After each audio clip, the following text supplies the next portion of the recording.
Bank থেকে টাকা তোলা নিয়ে এখনো সন্তুষ্ট নন গ্রাহক। সবলের তারল্য সহায়তায় ধীরে ধীরে ঘুরে দাঁড়াচ্ছে দুর্বল। বেহাত ঋণ আদায়ে তৎপর হওয়ার পরামর্শ। অর্থনৈতিক সুশাসন নিশ্চিত করাই বড় চ্যালেঞ্জ। লুটকারী কাউকে ছাড় দেবে না সরকার, হুঁশিয়ারি অর্থ উপদেষ্টার। রাজস্ব ফাঁকি রোধে সচেতন হওয়ার আহ্বান এনবিআরের। সাভার গাজীপুরে শ্রমিক অসন্তোষের পেছনে স্বার্থান্বেষী মহলের ইন্ধন দেখছেন ব্যবসায়ীরা। স্থিতিশীল চট্টগ্রাম, ৬০০-র বেশি কারখানায় পুরো দমে চলছে উৎপাদন। এবং আকস্মিক বন্যায় ৩ দিন ধরে ভাসছে শেরপুর ময়মনসিংহের নিচু এলাকা। হাজার হাজার হেক্টর জমির ফসল নষ্টের শঙ্কায় কৃষক। মাছের ঘের তলিয়ে বিপুল ক্ষতি।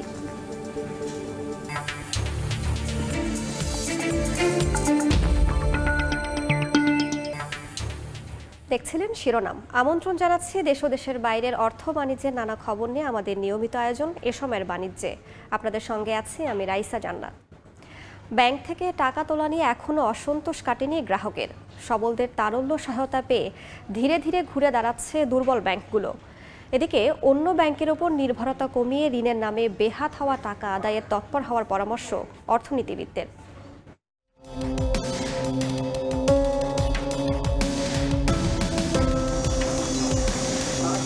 অনিয়ম, দুর্নীতি আর অর্থ পাচারের জাতাকলে গ্রাহকের আস্থা সংকটের খাদে পড়েছে দেশের বেশ কয়েকটি বেসরকারি ব্যাংক, যেখানে নিজের জমানো টাকা তুলতে এসেও হতাশ হতে হচ্ছে আমানতকারীদের। যদিও ব্যাংকগুলো অর্থ সংকট আগের চেয়ে কিছুটা কেটেছে বলে মত তাদের। লাগবে 10,000 টাকা, তারা যদি 5,000 টাকা চেক দিতে তাহলে সে কি করবো? ক্যাশ অ্যাভেলেবেল দিতে পারে নাই, কিন্তু এখন আগে থেকে ভালো দিচ্ছে। দেশের ব্যাংক পাড়া খাত মতিঝিল ঘুরে জানা যায়, দুর্বল ব্যাংকগুলোর গ্রাহকের আস্থা ফেরাতে বড় ভূমিকা রাখছে তারল্য সহায়তা। যদিও আমদানি ব্যয় মেটানো সহ বড় অঙ্কের লেনদেনে এখনো আগের মতোই অস্বস্তিতে পড়তে হচ্ছে বলে দাবি ব্যবসায়ীদের। একজনের লিকুইডিটি অনেক ভালো আছে, তার ডলার নাই, আবার আরেকজনের ডলার আছে বাট লিকুইডিটি নাই, ফলে এটা একটা চেক অ্যান্ড ব্যালেন্সের ব্যাপার আছে। এখন পর্যন্ত ঠিক হয়নি আর কি আমাদের ব্যাংকিং পজিশনটা। বাস্তবতা স্বীকার করে সোশ্যাল ইসলামী ব্যাংকের ব্যবস্থাপনা পরিচালক বলছেন, বেতন বোনাস পরিশোধ সহ জনসম্পৃক্ত সেবা নিশ্চিত করতে দরকারি অর্থসার আগে করছেন তারা। তবে ব্যবস্থাপনা পর্যায়ে দক্ষতা আর স্বচ্ছতা ফেরাতে পারলে সহজে পূরণ করা যাবে গ্রাহকের দাবি। আমাদেরকে যারা সাপোর্ট দেওয়ার কথা তারা আমাদের অ্যাকাউন্ট ক্রেডিট করছেন। তা আমরা এটা যাতে প্রুডেন্টলি ইউটিলাইজ করা যায় সেজন্য আমরা আমাদের একটা পরিকল্পনা করেছি। আমাদের সাথে অনেকগুলো স্কুল, কলেজ, হসপিটালের স্যালারি অ্যাকাউন্ট অ্যারেঞ্জমেন্ট আছে। তাদের টাকা আমরা বিগত 1-2 মাস যে ফেরত দিতে পারি না, ওখান থেকে পার্ট দেওয়ার অফ পার্সিয়ালি আমরা পেমেন্ট করব। আমাদের কাস্টমার যারা আস্থাহীনতায় ভুগেছিলেন তারা তাদের আস্থা ফেরত পাবেন। অর্থনীতিবিদরা বলছেন, অন্যের কাঁধে ভর দিয়ে চলার সঙ্গে সঙ্গে ঋণের নামে ব্যাংক থেকে বের হয়ে যাওয়া অর্থ ফেরানোতে কৌশলী উদ্যোগ নিলে শিগগিরই শক্তিশালী লেনদেনে ফিরতে পারবে দুর্বল ব্যাংকগুলো। এই রুগ্ন ব্যাংকগুলোর কিন্তু চেষ্টা করতে হবে তারা যে সম্পদগুলো হারিয়েছে বা যেগুলো তাদের নন পারফর্মিং লোনস হয়েছে সেখান থেকেও তারা খানিকটা রিকভার করতে পারেন কিনা। বাংলাদেশ ব্যাংকের তথ্য অনুযায়ী ফার্স্ট সিকিউরিটি ইসলামী ব্যাংক 300 কোটি টাকা, সোশ্যাল ইসলামী ব্যাংক 350 কোটি টাকা, ন্যাশনাল ব্যাংক 270 কোটি টাকা আর গ্লোবাল ইসলামী ব্যাংক ধার পেয়েছে 25 কোটি টাকা। সাইফুল ইসলাম, সময় সংবাদ, ঢাকা। বর্তমানে বড় চ্যালেঞ্জ দেশের রাজনৈতিক ও অর্থনৈতিক সুশাসন নিশ্চিত করা, এমন মন্তব্য করে অর্থ উপদেষ্টা হুঁশিয়ারি দিলেন, অন্যায় করে কেউ পার পাবে না। রাষ্ট্র সংস্কারে রাজস্ব ফাঁকি রোধে সবাইকে সচেতন হওয়ার আহ্বান জানালেন এনবিআর চেয়ারম্যান। আর কোম্পানি আইন সংশোধনের কোনো সুপারিশ থাকলে তা সাদরে গ্রহণ করার প্রতিশ্রুতি দিলেন বাণিজ্য সচিব। কোম্পানির সার্বিক ব্যবস্থাপনায় শৃঙ্খলার স্বচ্ছতা ও জবাবদিহিতা নিশ্চিত করে বছরব্যাপী বাণিজ্যিক কার্যক্রম পরিচালনা করার স্বীকৃতি স্বরূপ 41টি প্রতিষ্ঠানকে দেয়া হলো কর্পোরেট গভর্নেন্স এক্সেলেন্স অ্যাওয়ার্ড। শনিবার সন্ধ্যায় রাজধানীর একটি হোটেলে 11তম বারের মতো এই পুরস্কার দেয় institute of chartered secretaries of Bangladesh, ICSB. অনুষ্ঠানে এসে এনবিআর চেয়ারম্যান বলেন, কেউ যেন কর ফাঁকি দিতে না পারে সেজন্য সবাইকে কড়া নজর রাখতে হবে। আমাদের প্রত্যেকের নাগরিক দায়িত্ব, যেখানে কোনো অনিয়ম আমরা দেখব, যেখানে কোনো নন কমপ্লায়েন্স আমাদের চোখে পড়বে, আমরা প্রত্যেকেই এর বিরুদ্ধে সোচ্চার হবে। এ সময় প্রাতিষ্ঠানিক স্বচ্ছতা নিশ্চিতে কোম্পানি আইন সংশোধনে কারো কোনো সুপারিশ থাকলে তা গ্রহণ করার প্রতিশ্রুতি দেন বাণিজ্য সচিব। কোম্পানি অ্যাক্ট সেটা আমরা আপডেট করার জন্য কাজ করছি। আপনারা যদি এখানে কোনো মৌলিক সুপারিশ বা এটার গুণগত মান, যেটা কমপ্লায়েন্স বাড়াবে, যেটা আরও ডিউ ডিলিজেন্সের সুবিধা হবে, ট্রান্সপারেন্ট হবে, সেই ধরনের সুপারিশগুলো থাকলে আমরা খুব গুরুত্বের সাথে নেব।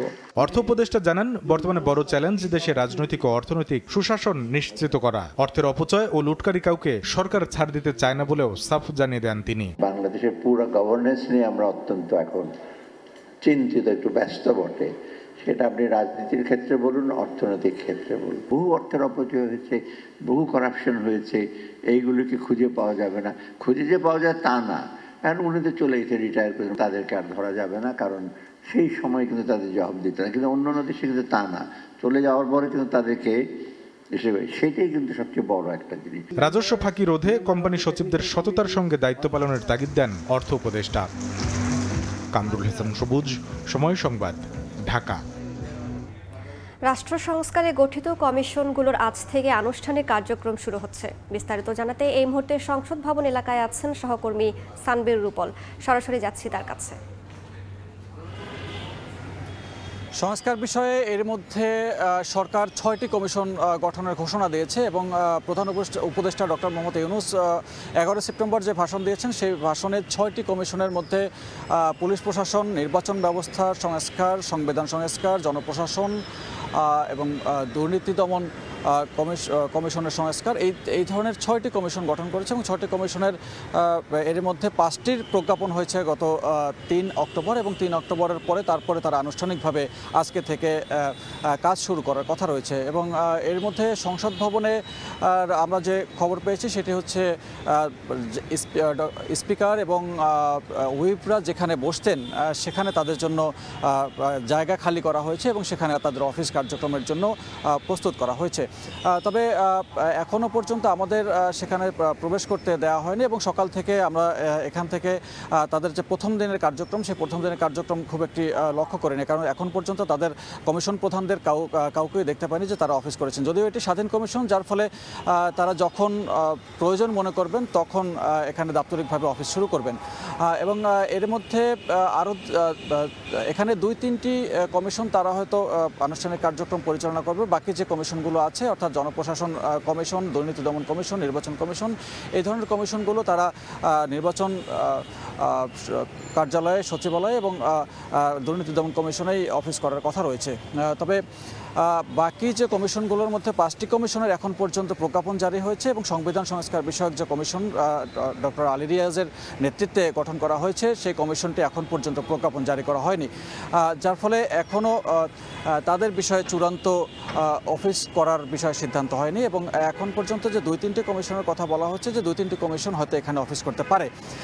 তো ডক্টর বদিউল আলম মজুমদার এবং কে দেওয়া হয়েছে নির্বাচন সংস্কার বিষয়ে কমিশনের প্রধান হিসাবে এবং ডক্টর ইফতেখারুজ্জামান তাকে দেওয়া হয়েছে দুর্নীতি দমন কমিশনের দায়িত্ব। এরকম সবগুলো কমিশনের মধ্যেই শিক্ষক, সাবেক সচিব এবং সেখানে শিক্ষার্থী প্রতিনিধিও রাখা হয়েছে।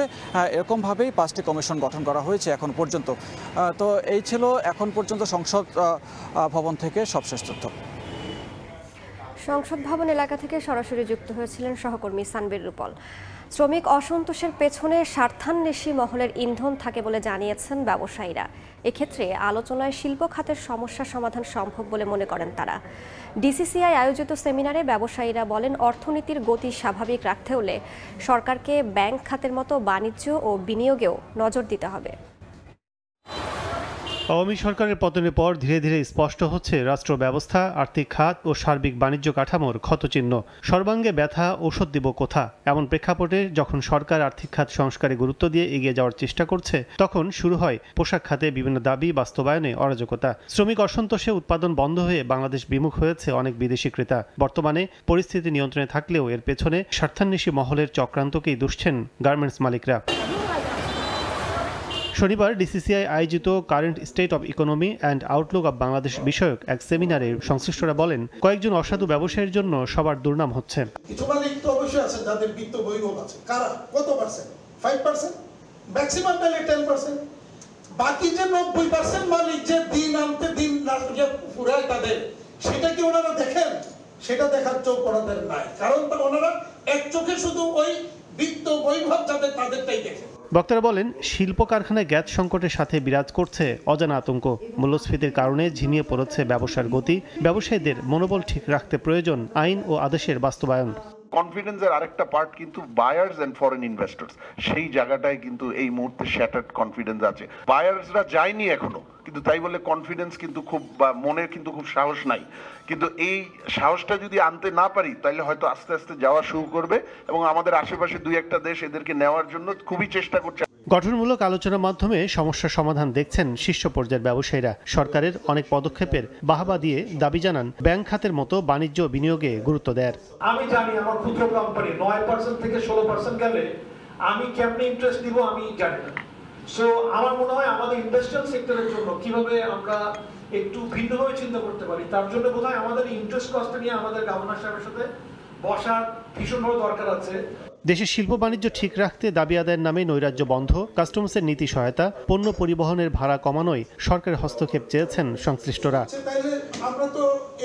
কাজল আব্দুল্লাহ, সময় সংবাদ, ঢাকা। সাভার গাজীপুরে 2 মাস ধরে পোশাক শ্রমিকদের অসন্তোষ চললেও চট্টগ্রাম পুরো ব্যতিক্রম।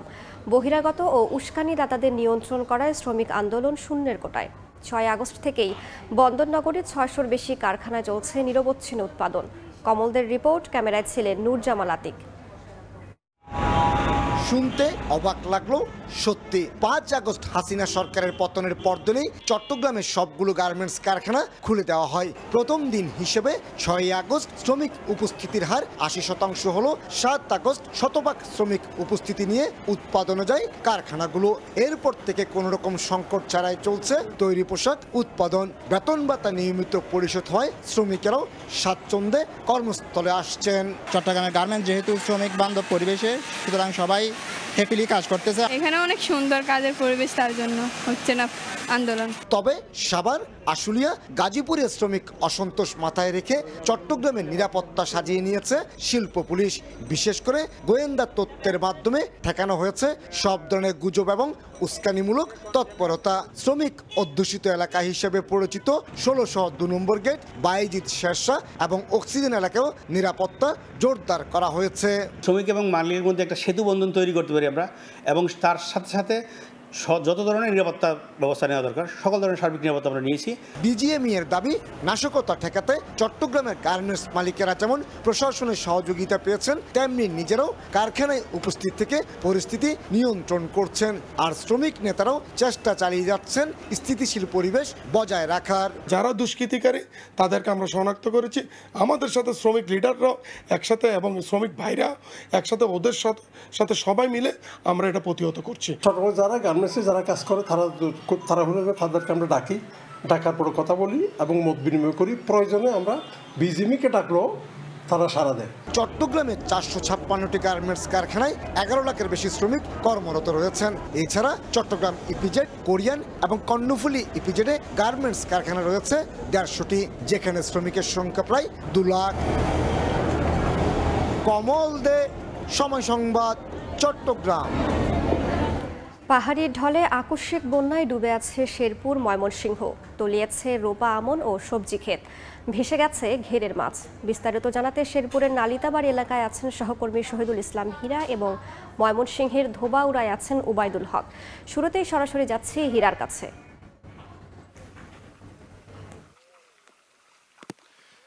আমি এই মুহূর্তে দাঁড়িয়ে আছি শেরপুর জেলার নালিতাবাড়ি উপজেলার একটি গ্রামে। এই গ্রামে আমার ডানে বামে সামনে পিছে যা দেখা যাচ্ছে শুধুমাত্র মাছের প্রজেক্ট বা মাছের ঘের। এই এলাকাটিকে মানুষ, স্থানীয়রা মাছের প্রজেক্টের এলাকায় বা প্রজেক্ট গ্রাম হিসাবে চেনেন। এখানে প্রায় শতাধিক মাছের ঘের রয়েছে। হঠাৎ বন্যার কারণে, আকস্মিক পাহাড়ি ঢলের কারণে প্রত্যেকটি মাছের ঘের তলিয়ে গিয়ে এখান থেকে লক্ষ লক্ষ টাকার মাছ ভেসে গেছে। আমরা জানতে পেরেছি প্রত্যেকটি পুকুরে প্রায় প্রায় কোনো পুকুরে সর্বনিম্ন ছোট পুকুর যেগুলো আছে সেগুলোতে 5 থেকে 7 লক্ষ টাকার মাছ ধরার সুযোগ ছিল বা মাছ ছিল, এবং বড় বড় এখানে বেশ কিছু পুকুর রয়েছে, সেখানে অনেক পুকুরে 1 কোটি 1.5 কোটি টাকার পর্যন্ত মাছ ছিল। এখানে আমাকে মাছ ব্যবসায়ীরা জানিয়েছেন, যারা মাছের ঘেরের ব্যবসায়ী রয়েছেন তারা আমাকে জানিয়েছেন যে আগামী 7 দিন থেকে বা 10 দিনের মধ্যে তারা মাছ তোলার কথা ছিল বা মাছ ধরে বিক্রি করার কথা ছিল, কিন্তু আকস্মিক বন্যাতে তাদের সর্বস্ব, তারা নিঃস্ব হয়ে গেছে, তাদের সর্বস্ব খুঁয়েছেন তারা এই পুকুরের মাছ চলে যাওয়াতে। আমাকে মাছ ব্যবসায়ীরা জানিয়েছেন তারা অনেকেই ব্যাংক থেকে ঋণ নিয়ে এখানে বিনিয়োগ করেছিল, এই পুকুরগুলোতে বিনিয়োগ করেছিল, কিন্তু এখন তারা একেবারে নিঃস্ব, তারা ব্যাংকের ঋণ কিভাবে পরিশোধ করবেন এমনটাও নিয়ে তারা দুর্দশাগ্রস্ত মধ্যে রয়েছেন। আমি জেলা মৎস্য বিভাগের সাথে কথা বলেছি। মৎস্য বিভাগ আমাকে জানিয়েছেন শেরপুর জেলায় 3টি উপজেলায় এ পর্যন্ত 6086টি পুকুরে মাছ সম্পূর্ণ তলিয়ে গেছে এবং সব মাছ ভেসে গেছে। তো আমরা যতটুকু টাকার অঙ্কে বোঝা যায় কয়েক শত কোটি টাকার ক্ষতি হয়েছে বলে আমরা জানতে পেরেছি। এখন এই বন্যার খবর জানতে ময়মনসিংহের ধুবাউড়ায় রয়েছে আমাদের সহকর্মী ওবায়দুল হক, আমরা সরাসরি সেখানে। ময়মনসিংহের হালুয়াঘাট এবং ধুবাউড়া উপজেলায় কিন্তু বন্যার পরিস্থিতি অবনতি হয়েছে। আমি একটি চিত্র আপনাদেরকে দেখাতে চাই যে এই যে আমি যেখানে আছি ময়মনসিংহের ধুবাউড়ার মুন্সিরহাট এলাকায়, এখানে একটি বাড়িতে এখনো পর্যন্ত হু করে যেভাবে পানি ঢুকছে তাতে নিশ্চয়ই অনুমান করা যায় যে কি পরিমাণ পানি আসলে বৃদ্ধি পেয়েছে ময়মনসিংহের এই ধুবাউড়া বা হালুয়াঘাট এলাকার উপজেলার এলাকাগুলোর বসতঘর এবং ফসলি জমিতে। আমরা এই দেখতে পাচ্ছি যে ফসলি জমিতে এবং বসতবাড়িতে পানি বেড়েই চলছে, যার কারণে মানুষের যে দুর্ভোগ সেটি কিন্তু বেড়ে চলছে এবং এই মানুষের যে ক্ষয়ক্ষতি সেটা কিন্তু অনেক বেশি। আমরা জেলা কৃষি অফিস থেকে একটু খোঁজ নিয়েছি যে ক্ষয়ক্ষতির পরিমাণ কী রকম হতে পারে সেটা তারা যেটি জানিয়েছেন যে ময়মনসিংহের এই 2টি উপজেলায় ধানি জমি কিন্তু প্লাবিত হয়েছে 18,438 হেক্টর। এর মধ্যে কিন্তু পুরোপুরি ডুবে গেছে প্রায় 11,000 হেক্টর। আমরা যদি একটু ধুবাউড়া উপজেলার দিকে একটু তাকাই যে এখানে কিন্তু ফসলি জমি রূপা আমন ধান 11,000 হেক্টর প্লাবিত হয়েছে এবং এর মধ্যে 7,500 হেক্টর কিন্তু পুরোপুরি পানির নিচে নিমজ্জিত। এর মধ্যে 4,200 হেক্টর রয়েছে আংশিক নিমজ্জিত। এবং এখানে এই যে ধুবাউড়া উপজেলাটিতে আমি আছি, এই উপজেলায় শাকসবজি 30 হেক্টর জমিতে শাকসবজি যেটি একেবারেই পানিতে তলিয়ে গেছে। এর মধ্যে এছাড়াও হালুয়াঘাট উপজেলায় কিন্তু পানির নিচে আছে 7,600 হেক্টর, আংশিক নিমজ্জিত আছে 3,500 হেক্টর এবং শাকসবজি এখানে নিমজ্জিত আছে কিন্তু 75 হেক্টর। অর্থাৎ নিশ্চয়ই বলা যায় যে পানির নিচে কিন্তু এই পুরো উপজেলায় রয়েছে এবং বসতঘর, ফসলি জমি, মাছের ঘের সব কিছুই কিন্তু আসলে পানিতে নিমজ্জিত এবং মানুষ নিদারুণ কষ্ট করছেন এবং মাছের ক্ষতির পরিমাণটি এখনো পর্যন্ত মৎস্য অফিস তারা নিরূপণ করতে পারেনি। তবে তারা বলছেন যে তাদের কর্মকর্তারা মাঠে কাজ করছেন, কি পরিমাণ ক্ষয়ক্ষতি হয় তারা সেটি নিরূপণ করছেন এবং তারা কৃষি কর্মকর্তা তারা বলেছেন যে এই কৃষির ক্ষতি আসলে পুষিয়ে নিতে পরবর্তী যে মৌসুম আসবে সেই মৌসুমে সরকারি প্রণোদনার মাধ্যমে এই কৃষকদের সহায়তা করা হবে। তো এই ছিল ময়মনসিংহের ধোবাউড়া থেকে বন্যার পরিস্থিতি। সরাসরি যুক্ত ছিলাম ময়মনসিংহ ও শেরপুরে। যে কোনো মূল্যে ডিম, আলু, পেঁয়াজ সহ নিত্যপণ্যের দাম নিয়ন্ত্রণে রাখতে চায় সরকার। বাজার তদারকিতে গিয়ে ব্যবসায়ীদের সাফ জানিয়ে দিলেন বাণিজ্য সচিব। যদিও ব্যবসায়ীদের দাবি বাড়তি দামে বিক্রি করেও লোকসান গুনছেন তারা। এদিকে ডিম, মুরগির বাচ্চার দাম বাড়িয়ে 20 দিনে কর্পোরেট প্রতিষ্ঠানগুলো 280 কোটি টাকা অতিরিক্ত মুনাফা করেছে বলে দাবি করেছে প্রান্তিক খামারিদের সংগঠন বিপিএ। সরকারি দফতর থেকে যৌক্তিক মূল্য নির্ধারণ, বাজার তদারকি, পণ্য পরিবহনে চাঁদাবাজি বন্ধের দাবি তুলেও যখন কোনোভাবেই নিয়ন্ত্রণ করা যাচ্ছে না নিত্যপণ্যের বাজার, তখন বাজার মনিটরিংয়ে বের হলেন স্বয়ং বাণিজ্য সচিব। শনিবার সকালে রাজধানীর শ্যামবাজারে গিয়ে আড়তে ঘুরে দাম ও পণ্যের সরবরাহ পরিস্থিতি পর্যবেক্ষণ করেন। এর আগে সেখানকার ব্যবসায়ীদের সঙ্গে বৈঠকে বসে সাফ জানিয়ে দেন যে কোনো মূল্যে নিত্য পণ্যের দাম কমাতে চায় সরকার। ব্যবসায়ীরা সহযোগিতা না করলে প্রশাসন কঠোর হবে বলেও হুঁশিয়ারি দেন বাণিজ্য সচিব। সরকারের একদম পরিষ্কার মেসেজ হলো যে দ্রব্যমূল্য কমাতে হবে এবং দ্রব্যমূল্য নিয়ন্ত্রণে থাকতে হবে। এই জন্য সরকার এখানে যা যা করা দরকার সেটা করবে। যদি দেখি যে না আপনাদের সাথে কথাবার্তা বলে যদি আমাদের সহযোগিতা না পায় বা আমাদের হয়তো আরো কঠোরতর চিন্তা ভাবনা আমাদের করতে হবে। কেন নির্ধারিত দামে পণ্য বিক্রি করছেন না এমন প্রশ্নের জবাবে ব্যবসায়ীদের উত্তর, আমদানি থেকে বিক্রি পর্যন্ত কাঁচা পণ্য নষ্ট হয়ে ওজন কমে যাওয়া সহ নানা কারণে বাড়তি দামে বিক্রি করেও লোকসানের মুখে পড়ছেন তারা। প্রত্যেকটা বাইরের পেঁয়াজে ব্যাপক লস হচ্ছে, তো লস হবার কারণে ভবিষ্যতে হয়তো ইম্পোর্টাররা লস দিয়ে পেঁয়াজ আনবে না। অন্যান্য দেশের পেঁয়াজ তো এখন আপাতত নাই গিয়া, পাকিস্তানি আইতো কয়দিন আগে, তুরস্কতে আইতো, এটি মনে বন্ধ। ইন্ডিয়ানের আমদানি বেশি এখন। পাইকারি পর্যায়ে তো আমদানির দাম কমে নাই, দেখা যাচ্ছে 2-1 টাকা কমছে। তাও 2-1 টাকা কমলে তো খুচরা আমাদের 5 টাকার নিচে কমানো সম্ভব হয় না। এদিকে বিকেলে সংবাদ বিজ্ঞপ্তিতে প্রান্তিক খামারিদের সংগঠন বাংলাদেশ পোল্ট্রি অ্যাসোসিয়েশন বিপিএ দাবি করেছে, ডিম মুরগির বাচ্চার দাম বাড়িয়ে গত 20 দিনে 280 কোটি টাকা অতিরিক্ত মুনাফা করেছে কর্পোরেট প্রতিষ্ঠানগুলো। MS আরেফিন, সময় সংবাদ, ঢাকা। দফায় দফায় দেন দরবার করে 4 বছরেও বিদেশি ক্রেতার কাছ থেকে পোশাক রপ্তানির 130 কোটি টাকা আদায় করতে পারেনি দেশের 36টি প্রতিষ্ঠান। বিল অব লেডিং ছাড়াই পণ্য পরিবহন প্রতিষ্ঠান এক্সপো ফ্রেইট লিমিটেডের যুক্তরাজ্যের ডেভেনহ্যামকে পোশাক সরবরাহ করায় এই পরিস্থিতি তৈরি হয়েছে। আজ সংবাদ সম্মেলন ডেকে বকেয়া পরিশোধে এক্সপো ফ্রেইট লিমিটেডকে 15 দিন সময় বেঁধে দিয়েছে ডেভেনহ্যাম ভেন্ডর্স কমিউনিটি। প্রায় 150 বছরের পুরনো যুক্তরাজ্য ভিত্তিক পাবলিক লিমিটেড প্রতিষ্ঠান ডেভেনহ্যামের কাছে পোশাক বিক্রি করে বিপাকে দেশের 36টি প্রতিষ্ঠান। উদ্যোক্তাদের দাবি, বর্তমানে দেউলিয়া হওয়া ডেভেনহ্যামের কাছে 2020 সাল পর্যন্ত $70.48 মিলিয়ন পণ্য রপ্তানি করা হয়। নিয়ম অনুযায়ী রপ্তানি কার্যক্রম সম্পন্ন হওয়া এবং রপ্তানি মূল্য আদায়ের পর ডেভেনহ্যামের মনোনীত পণ্য পরিবহনকারী প্রতিষ্ঠান এক্সপো ফ্রেইট লিমিটেডকে বিল অফ লেডিং দেবেন রপ্তানিকারকরা। এরপর ডেভেনহ্যামকে পণ্য সরবরাহ করতে পারবে এক্সপো ফ্রেইট লিমিটেড। উদ্যোক্তাদের অভিযোগ, বিল অফ লেডিং ছাড়াই পণ্য সরবরাহ করেছে এক্সপো ফ্রেইট। হয় সে ব্যাংক গ্যারান্টি নিবে বায়ারের কাছ থেকে, যে ব্যাংক আমরা পেমেন্ট কনফার্মেশন নেবে, অথবা আমাদের বিল ইনভয়েস করবে। সে যেহেতু কিছুই করে নাই, উইদাউট অল পেপারস সে আপনার গুডস বায়ারকে দিয়ে দিয়েছে, তার মানে সে বাংলাদেশের আইন ভঙ্গ করেছে। এইটাই হলো ইএফএল এর ফল্ট। দেন দরবার করে গত 4 বছরে পাওয়া গেছে $60 মিলিয়ন, এখনো বাকি $10.21 মিলিয়ন বা 130 কোটি টাকা। এই অর্থ আগামী 15 দিনের মধ্যে পরিশোধ না করলে এক্সপো ফ্রেইট লিমিটেডের বিরুদ্ধে আইনি ব্যবস্থা নেওয়ার হুঁশিয়ারি দেয় ডেভেনহ্যাম ভেন্ডর্স কমিউনিটি। ইএফএল এবং অন্যান্য ক্যারিয়ারদের 15 দিনের মধ্যে অর্থ প্রদান করতে হবে। তারা ব্যর্থ হলে তাদের বিরুদ্ধে আমরা আইনি ব্যবস্থা নেব। আমরা সমস্ত গার্মেন্টস কোম্পানি থেকে ইএফএলকে ঘেরাও করতে বাধ্য হব। সংবাদ সম্মেলনে জানানো হয়, ভুক্তভোগী 36 প্রতিষ্ঠান বছরে $5 বিলিয়ন পোশাক রপ্তানি করে। শুভ খান, সময় সংবাদ, ঢাকা। দেখছেন এ সময়ের বাণিজ্য। আজ চট্টগ্রাম সফরে গেছেন নৌ পরিবহন মন্ত্রণালয়ের উপদেষ্টা এম শাখাওয়াত হোসেন। তিনি চট্টগ্রাম বন্দর শিপিং কর্পোরেশন পরিদর্শন এবং সংশ্লিষ্ট কর্মকর্তাদের সঙ্গে বৈঠক করবেন। এই মুহূর্তে বাংলাদেশ শিপিং কর্পোরেশন কার্যালয়ে আছেন রিপোর্টার ফেরদৌস লিপি। বিস্তারিত জানতে সরাসরি চলে যাচ্ছি তার কাছে।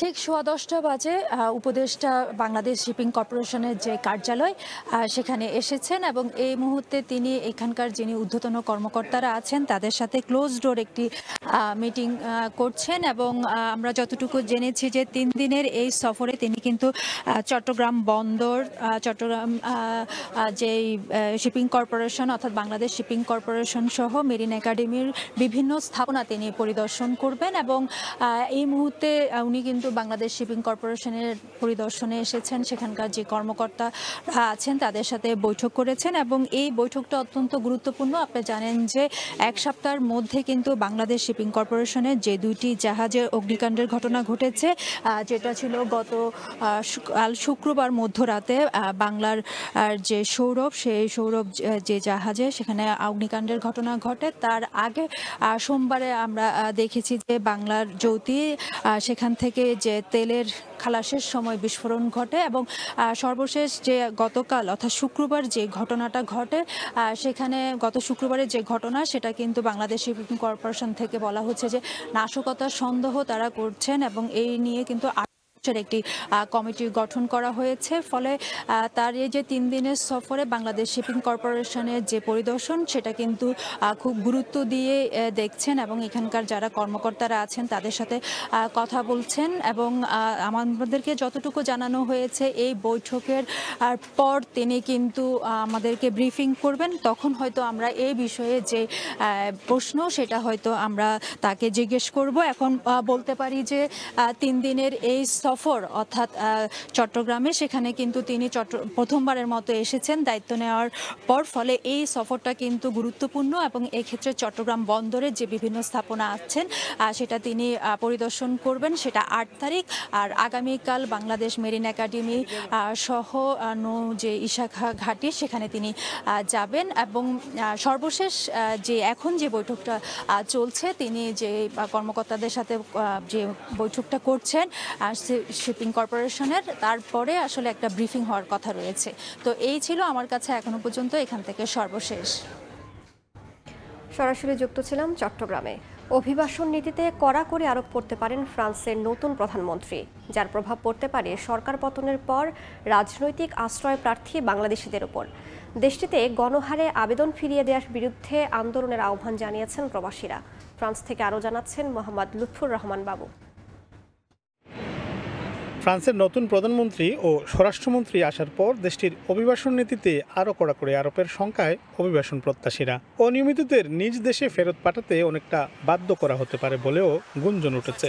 বাংলাদেশে সরকার পতনের পর রাজনৈতিক আশ্রয়ের আবেদন করা প্রবাসীদের উপর প্রভাব পড়বে বলেও ধারণা করা হচ্ছে। প্যারিসে অভিবাসীদের নিয়ে কাজ করা সংগঠন সাফের মতবিনিময় সভায় এমন শঙ্কার কথা জানান বক্তারা।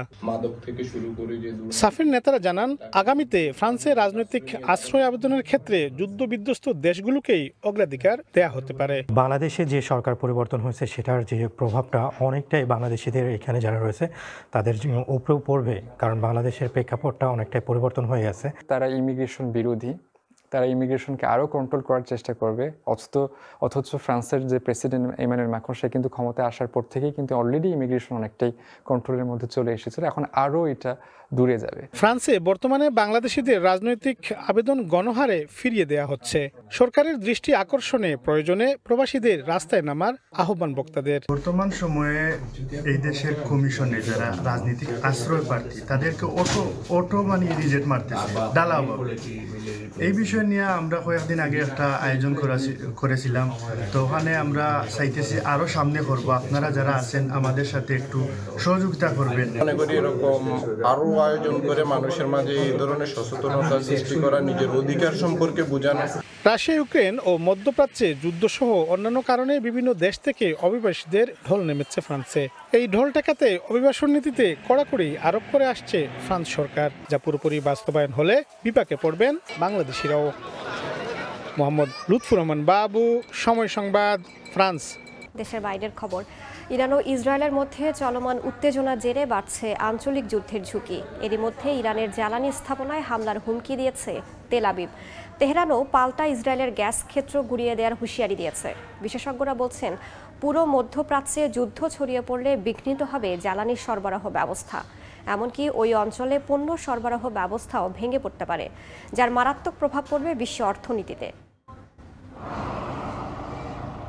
ইরান ইসরায়েল উত্তেজনার জেরে অস্থির আন্তর্জাতিক জ্বালানি তেলের বাজার। প্রতিদিনই বাড়ছে তেলের দাম। এরই মধ্যে একে অপরের জ্বালানি স্থাপনায় হামলার পাল্টাপাল্টি হুমকি দিয়েছে তেহরান ও তেল আবিব। বিশেষজ্ঞরা বলছেন, ইরান ও ইসরায়েলের সর্বাত্মক হামলা শুরু হলে আন্তর্জাতিক যুদ্ধে রূপ নিতে পারে, যার সরাসরি প্রভাব পড়বে জ্বালানি সরবরাহ ব্যবস্থায়।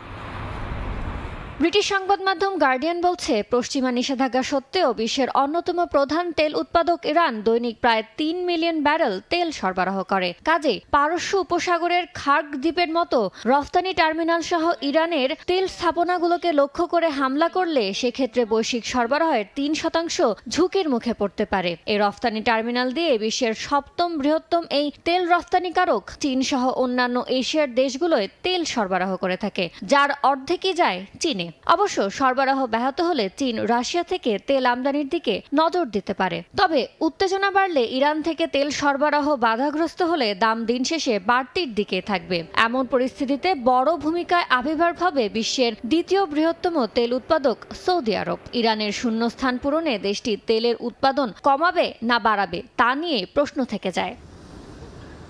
কেবল ইরানের তেল উৎপাদন বাধার মুখে পড়াই এক্ষেত্রে শঙ্কার কারণ নয়। মধ্যপ্রাচ্যে যুদ্ধ ছড়িয়ে পড়লে ব্যাঘাত ঘটবে বিশ্বের জ্বালানি তেল সরবরাহও। সমুদ্রপথে বৈশ্বিক জ্বালানি তেল পরিবহনের প্রায় 1/3 হয় হরমুজ প্রণালী দিয়ে। অপেক্ষাকৃত সংকীর্ণ এই চ্যানেলে জাহাজ চলাচল বাধার মুখে পড়লে তেলের পাশাপাশি তরলীকৃত প্রাকৃতিক গ্যাস এলএনজি সরবরাহে ব্যাঘাত ঘটবে। এই পথ দিয়ে সরবরাহ করা তেল গ্যাসের উপরই সবচেয়ে বেশি নির্ভর করে এশিয়ার দেশগুলো। যুদ্ধের ডামাডোলে মধ্যপ্রাচ্য থেকে তেল গ্যাস রফতানি বাধার মুখে পড়লে বিশ্ববাজারে তেলের দামে প্রভাব পড়বে। জ্বালানি তেলের দাম বাড়লে খাবারের দাম থেকে শুরু করে গাড়ির পেট্রোল পর্যন্ত সবকিছুর দাম বাড়বে। আর গ্যাসের সরবরাহ বাধার মুখে পড়লে দেশে দেশে দেখা দিতে পারে উচ্চ মূল্যস্ফীতি। ইয়ানুর শিফাত, সময় সংবাদ। এ পর্যায়ে শীর্ষ সংবাদগুলো জানিয়ে দিচ্ছি আরও একবার। ব্যাংক থেকে টাকা তোলা নিয়ে এখনো সন্তুষ্ট নন গ্রাহক। সবলের তারল্য সহায়তায় ধীরে ধীরে ঘুরে দাঁড়াচ্ছে দুর্বল। বেহাত ঋণ আদায়ে তৎপর হওয়ার পরামর্শ। অর্থনৈতিক সুশাসন নিশ্চিত করাই বড় চ্যালেঞ্জ। লুটকারী কাউকে ছাড় দেবে না সরকার, হুঁশিয়ারি অর্থ উপদেষ্টার। রাজস্ব ফাঁকি রোধে সচেতন হওয়ার আহ্বান এনবিআরের। এবং সাভার গাজীপুরে শ্রমিক অসন্তোষের পেছনে স্বার্থান্বেষী মহলের ইন্ধন দেখছেন ব্যবসায়ীরা। স্থিতিশীল চট্টগ্রাম, 600-র বেশি কারখানায় পুরো দমে চলছে উৎপাদন।